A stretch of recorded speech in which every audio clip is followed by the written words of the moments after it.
بسم اللہ الرحمن الرحیم بسم اللہ وحدہ والصلاۃ والسلام علی رسول اللہ اما بعد۔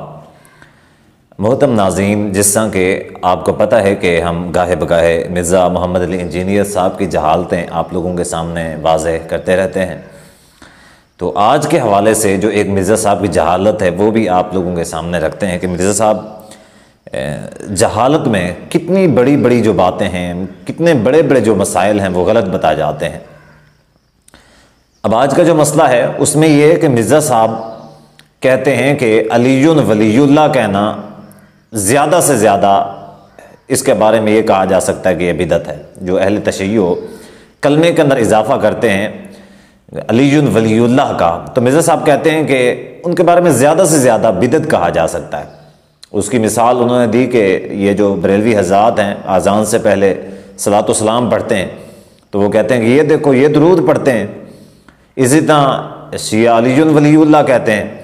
اب درود پڑھنا اچھی بات ہے اور علی ولی اللہ کہنا بھی اچھی بات ہے، تو جس طرح کہ ان کو اس حوالے سے ان کے اس فعل کو بدعت کہا جاتا ہے جو اذان سے پہلے صلاۃ و سلام پڑھتے ہیں، اسی طرح یہ کلمے کے اندر اضافہ کرتے ہیں تو اس کو بھی بدعت کہا جائے گا۔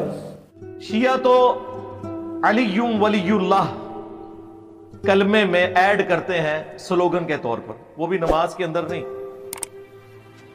عام حالت میں، جس کو آپ زیادہ سے زیادہ اس ایڈیشن کو بدعت کہہ سکتے ہیں۔ جس طرح ہمارے بریلوی بھائی اذان کے ساتھ درود شریف شروع میں ایڈ کر دیتے ہیں۔ درود شریف تو خود اچھا کام ہے، علی ولی اللہ کہنا اچھا کام ہے۔ ہم تو ابو بکر کو ولی اللہ مانتے ہیں، عمر کو ولی اللہ مانتے ہیں۔ اگر ان کے نانگے پیر ولی اللہ ہیں تو صحابہ کرام اور اہل بیت کیوں نہیں ولی اللہ؟ لیکن ہم کہتے ہیں کلمے میں آپ ایڈ نہ کریں، اور اس ایڈیشن کو کفر نہیں کہا جاتا، کیونکہ یہ کفر اس وقت ہوگا جب وہ کہے علی نبی اللہ۔ تو اب آئیے اس مسئلے کی وضاحت کرتے ہیں۔ سب سے پہلے تو میں آپ کو بتاتا چلوں کہ ایک ہوتا ہے مسئلہ، ایک ہوتا ہے عمل، اور دوسرا ہوتا ہے عقیدہ۔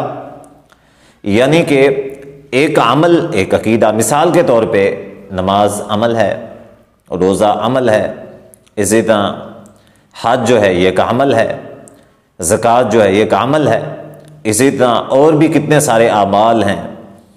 اسی طرح کچھ عقائد ہیں۔ عقائد کا مطلب ہوتا ہے نظریات، تصورات، یعنی ان کے اوپر عمل نہیں کیا جاتا لیکن ایمان لے کے آیا جاتا ہے۔ ان کا تعلق جو ہے اعمال کا تعلق اسلام کے ساتھ ہے اور عقائد کا تعلق ایمان کے ساتھ ہے۔ بریلوی حضرات اذان سے پہلے صلاۃ و سلام پڑھتے ہیں، اذان سے پہلے یا بعد، تو اذان کیا ہے؟ کیا اذان عقیدہ ہے؟ نہیں، اذان عمل ہے۔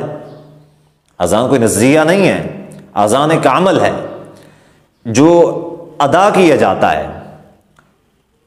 عمل کیا ہے؟ عقیدہ کیا ہے؟ جس کو دل اقرار باللسان تصدیق بالقلب، اس چیز کا نام کیا ہے؟ اس چیز کا نام جو ہے وہ عقیدہ ہے۔ تو اذان ایک عمل ہے۔ اگر عمل کے اندر، کسی بھی عمل کے اندر اگر کمی بیشی، کمی کوتاہی ہو جائے تو کبھی بھی کوئی شخص عمل کے اندر کمی کوتاہی کرنے سے دائرہ اسلام سے خارج نہیں ہوتا، تو اس کے لیے پھر یہ فتویٰ دیا جاتا ہے کہ یہ اس کا جو عمل ہے کمی بیشی والا یہ بدعت ہے۔ لیکن وہیں پہ ارکان اسلام ہے، کلمہ ہے، نماز ہے، حج ہے، زکوٰۃ ہے، یہ اعمال ہیں۔ وہیں پہ یہ عقائد بھی ہیں، وہیں پہ یہ عقائد بھی ہیں۔ مثال کے طور پہ ایک شخص ہے نماز نہیں پڑھتا، کبھی پڑھتا ہے کبھی نہیں پڑھتا، یا اس کے نماز کے جو طریقہ ہے اس میں تھوڑی بہت کمی کوتاہی ہو جاتی ہے، اس کو کبھی بھی ہم دائرہ اسلام سے خارج نہیں کہہ سکتے۔ لیکن وہیں پہ اگر کوئی شخص نماز کے بارے میں یہ کہتا ہے کہ نماز فرض نہیں ہے، نماز کا منکر ہو جاتا ہے، وہ دائرہ اسلام سے خارج ہے۔ اسی طرح حج ہے، حج فرض ہے، اگر کوئی حج کی ادا کرنے میں کمی کوتاہی اس سے ہو جاتی ہے یا اس حوالے سے کوئی مختلف فی مسئلہ ایجاد کر لیتا ہے تو وہ بدعت کرتا ہے۔ لیکن اگر کوئی جو زکوٰۃ کی فرضیت ہے اس کا منکر ہو جاتا ہے، وہ دائرہ اسلام سے خارج ہے۔ اسی طرح کلمہ جو ہے یہ سراسر عقیدہ ہے، یہ کوئی عمل نہیں ہے۔ کلمہ جو ہے یہ سراسر پورے کا پورا کلمہ جو ہے یہ عقیدہ ہے، یہ عمل نہیں ہے۔ تو کلمہ کیا ہے؟ کہ لا الہ الا اللہ محمد رسول اللہ، اللہ تعالیٰ کے علاوہ کوئی معبود برحق نہیں، اور محمد رسول اللہ صلی اللہ علیہ وسلم اللہ تعالیٰ کے رسول ہیں۔ اچھا، یہ کلمہ ہے، اس کلمے کے اندر کوئی کمی بیشی کرتا ہے، یہ کیا ہے؟ عقیدہ ہے۔ اور عقیدے کے اندر اگر کوئی کمی بیشی کرتا ہے، ساتھ میں ملا لیتا ہے علی ولی اللہ، یعنی کلمہ ہے، دائرہ اسلام کا ایک دروازہ ہے، تو اسلام کے دروازے کو کوئی شخص ساتھ میں دوسرا دروازہ کھڑا کر دیتا ہے تو کیا وہ شخص جو ہے وہ بدعت کر رہا ہے؟ نہیں، وہ بدعت نہیں کر رہا، بلکہ وہ شخص عقیدے کی خرابی کر رہا ہے۔ جو شخص اضافہ کر رہا ہے تو وہ کیا ہے؟ وہ دائرہ اسلام سے خارج ہے۔ یعنی اسلام کی جو سب سے بنیادی چیز ہے لا الہ الا اللہ محمد رسول اللہ، اس میں وہ کوئی شخص اگر ساتھ میں ملا لیتا ہے، الفاظ کمی بیشی اگر کوئی کر لیتا ہے، کیا وہ اب بھی اس کو بدعت کہا جائے گا؟ جبکہ اس کی مثال وہ جو صلاۃ و سلام پڑھتے ہیں اذان کے آگے پیچھے، کیا اس کے ساتھ دی جائے گی؟ کیونکہ اذان سے پہلے صلاۃ و سلام پڑھنا بدعت ہے، اذان کے ساتھ صلاۃ و سلام پڑھنا آگے پیچھے یہ بدعت ہے۔ کہ بدعت کیوں ہے؟ کہ نبی علیہ الصلوۃ والسلام کے زمانے میں ایسا نہیں ہوا۔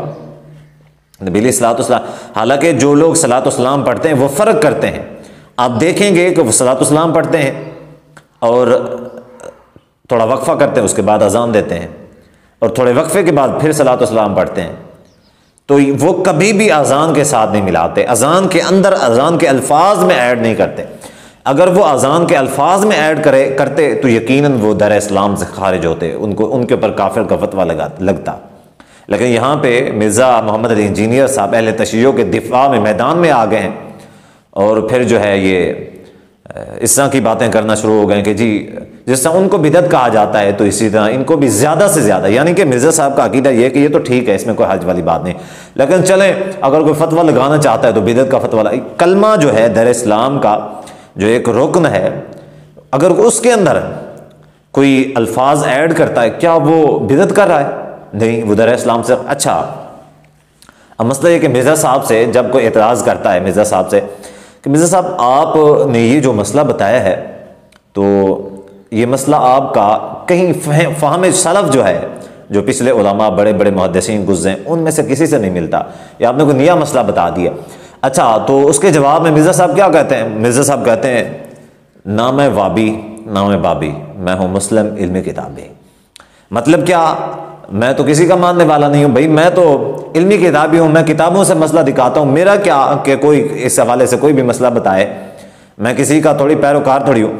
اب مرزا صاحب علمی کتابی سے میرا سوال ہے، مرزا صاحب آپ علمی کتابی ہیں، آپ یہ مسئلہ کسی بھی کتاب سے، کسی بھی مسند کتاب سے، مسند طریقے سے، قرآن سے یا حدیث سے یہ ثابت کریں کہ کوئی شخص اگر کلمے میں اضافہ کرتا ہے، ٹھیک ہے، یا کمی کرتا ہے، وہ بدعت کر رہا ہے۔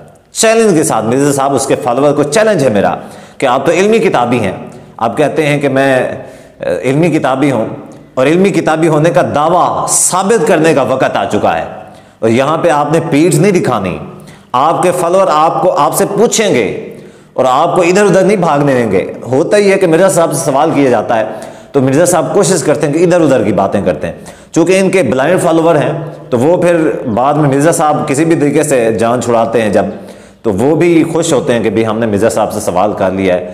اب یہ نہیں پتا ہوتا کہ مرزا صاحب نے اس کا جواب کیا دیا ہے، بس اسی بات پہ خوش ہوتے ہیں کہ ہم نے مرزا صاحب سے سوال کیا، مرزا صاحب نے جواب دے دیا، بس ہمارا تسلی کے ساتھ جواب دیا ہے، یہ نہیں پتا کہ مرزا صاحب نے ادھر ادھر گھمایا ہے۔ تو یہیں پہ میں مرزا صاحب سے سوال کرنا چاہتا ہوں، مرزا صاحب آپ علمی کتابی ہیں، چیلنج کے ساتھ ان کے فالوور سے بھی مؤدبانہ گزارش ہے، مرزا صاحب سے پوچھیں کہ مرزا صاحب آپ نے دعویٰ کیا ہے کہ جو شخص کلمے کے اندر اضافہ کر رہا ہے علی ولی اللہ کا، میں حضرت علی رضی اللہ عنہ کی ولایت کا منکر نہیں ہوں، بلکہ صحابیت جو ہے وہ ولایت سے بڑا درجہ ہے۔